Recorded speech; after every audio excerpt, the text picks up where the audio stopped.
Bugün bizim için katı bir gençlik gün. Sebebi bizim ağamız hocalarla 80 yaşadı. O 80 yaşında da hemmesini kino sunumuna verdi.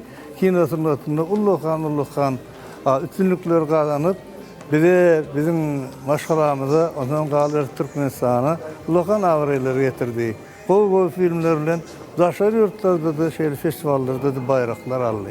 Yine şunun şatayda gelin görün. Moskvada Ortet'in kinematografiyaçılarının merkezi öýünde meşhur türkmen rejissöri, kino operator, kino senariçi ve SSR'ın döwlet bayrağının eýesi, Türkmenistan SSR'ının halk artisti, aktyor Hojagul Narliýewiň 80 ýaş toýu bellenildi. Onun işlerinin arasından Şükür Bagşy, Gelin, Gämçiniň jany bir, Ýok diýmegi başar, Mankurt we beýleki filmleri agdasa bolar. Hojagul Narliýewiň ýaş toýuna öňkü Sowet Soýuzynyň dürli ýurtlaryndan bolan kärdeşleri geldiler we ýubiley dawarasynda çykyş etdiler. Olaryň arasynda Sowet Soýuzynyň halk artisti Lyudmila Churshina, Russiýanyň aktyorlar gildasynyň prezidenti Sergey Nikonenko, Özbekistanyň halk artisti Şöhrat Irgashew. Я помню еще его одну самую гениальную картину «Невестка», которая завоевала очень много призов.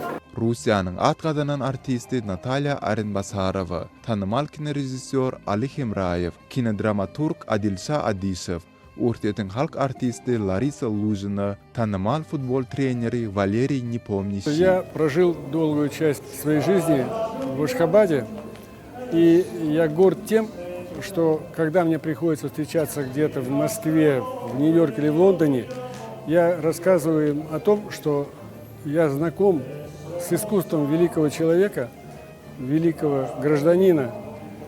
И вот на ваших фильмах выросло уже второе поколение моих детей. С великим удовольствием хочу поздравить мастера, бесподобного человека, настоящего педагога, наставника Hojagul Narliýew. Aktyor ve kaskadör Alik Kulhanow, Türkmenistanyň teatr we kino aktrisasy Aze Bäşimowa. Canını sağ olsun. Hojagul Narliýewич. Sağ ol. Gat minnettar.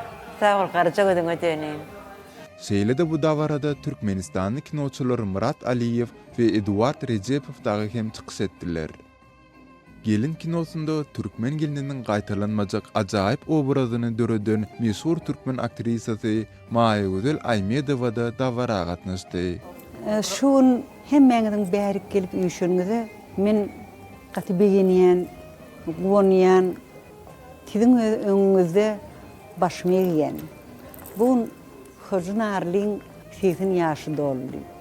Hojagul Narliýew o hakyny köpeýde oturmaýyn, özüňizden gowy tanaýansyňyz. Şoň üçin hemme türkmen ilime salam aýdýan. Erte bölüne mene-de öz ilime barýan. Şoň üçin öz ilime döneýin. Öz türkmenleme döneýin. Sağ ol. Hojagul Narliýewi gutlamak üçin Azerbaýjandan, Gazagystandan, Kyrgyzstandan, Türkiýeden we beýleki ýurtlardan hem mihmanlar geldiler. Родина, оно самое главное у каждого человека. Это его люди, которые смотрели наши фильмы, то есть фильмы, которые мы делали о них. Да, и наша связь с ними – это самая святая связь у нас.